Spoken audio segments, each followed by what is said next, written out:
Bonjour, bonjour, je m'appelle Muriel Ben et bienvenue sur ma page YouTube, Facebook, Instagram, peu importe où vous verrez cette vidéo-là. Donc aujourd'hui, j'aimerais lire un extrait de mon dernier roman qui s'intitule La fumée qui s'échappe du feu des marmites. Ce roman-là a été publié en 2021 aux éditions L'Harmattan. Donc, dans ce roman, en fait, d'une certaine manière, je parle d'une jeune fille, Ananga, qui a son baccalauréat et qui veut continuer ses études secondaires. Il faut savoir qu'elle vit dans un village et pour elle aussi continuer ses études secondaires, c'est la perspective d'aller en ville et s'éduquer. Malheureusement, ses plans vont tomber à l'eau parce que sa belle-mère s'oppose à ces objectifs-là. Elle a d'autres plans pour elle. Elle veut faire d'elle la femme parfaite, la femme au foyer parfaite. Est-ce que Ananga va réussir à échapper, s'extirper justement des griffes de cette belle-mère-là pour aller en ville, continuer ses études? C'est, vous le découvrirez si, dans le livre, si vous l'achetez. Donc aujourd'hui, j'aimerais lire un extrait. Ce ne sera pas très long. J'ai pas vraiment préparé la page. Je me suis dit, ce que je vais faire, je vais ouvrir le livre au hasard ensemble et on va voir sur quelle page on va tomber et je vais lire au hasard. Donc, on ferme les yeux et on ouvre. Donc, je suis à la page 159. C'est là que mes yeux sont tombés immédiatement. Donc, ici, il s'agit d'un échange entre Bolingo et Ananga. Donc là, le texte, l'histoire est déjà assez avancée. Je commence un peu au dernier paragraphe de la page 158, juste pour que vous ayez un petit contexte. Donc, Bolingo et Ananga s'assirent par terre à la véranda, à un endroit qui donnait vue sur le portail.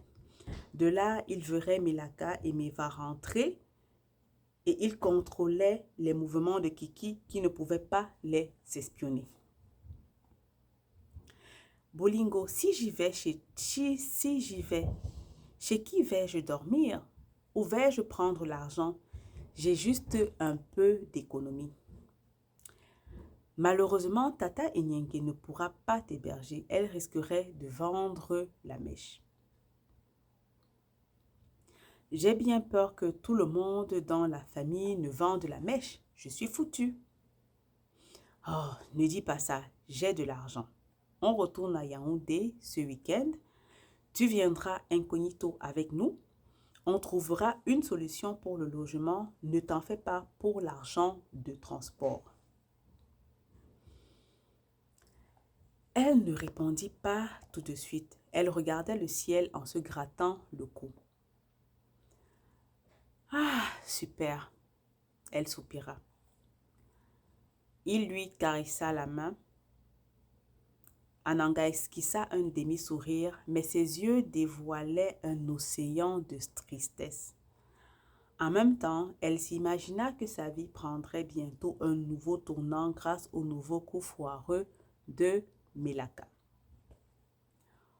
Ok, arrête de te faire de soucis. Rejoignons notre très chère sœur avant qu'elle ne se fasse des idées, suggéra Bolingo d'une voix enthousiaste, espérant ainsi arracher un sourire à sa grande sœur. Bon, tu as raison, allons-y. Kiki ne leva pas le visage à leur entrée, pourtant elle ne put s'empêcher de leur balancer une remarque. Vous avez fini de comploter contre le monde? Je n'ai pas besoin d'écouter votre discussion. Il me suffit de dire à maman que vous planifiez quelque chose et elle me croira. Elle rit. Certains jours, je me demande si tu es vraiment de notre famille. Je ne comprends pas la méchanceté gratuite qui habite en toi, remarqua Bolingo en secouant la tête.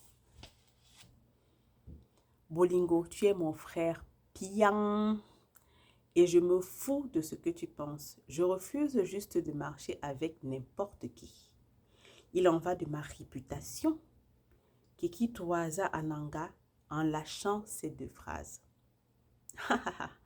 Ne me fais pas rire, une adolescente qui se soucie du regard des autres, se moqua-t-il.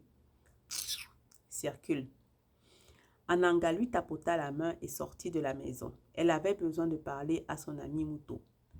Une brise d'air chaud l'accueillit à l'extérieur. Des gouttes de sueur coulaient sur son visage qu'elle épongea. Elle entendait des voix s'élever des maisons voisines.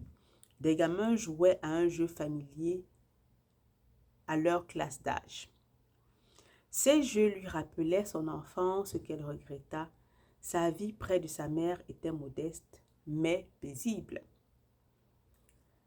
Ananga ouvrit le portail, guetta le retour de son père ou de Melaka. Elle ne vit personne.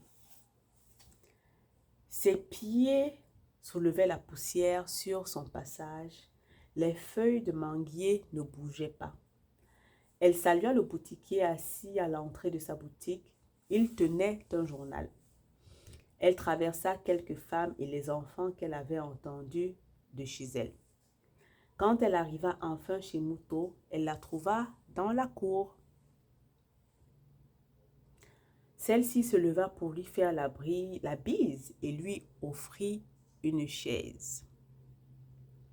Ananga s'assit, elle se déchaussa et regarda son amie. Ses longues tresses étaient réunies dans un chignon.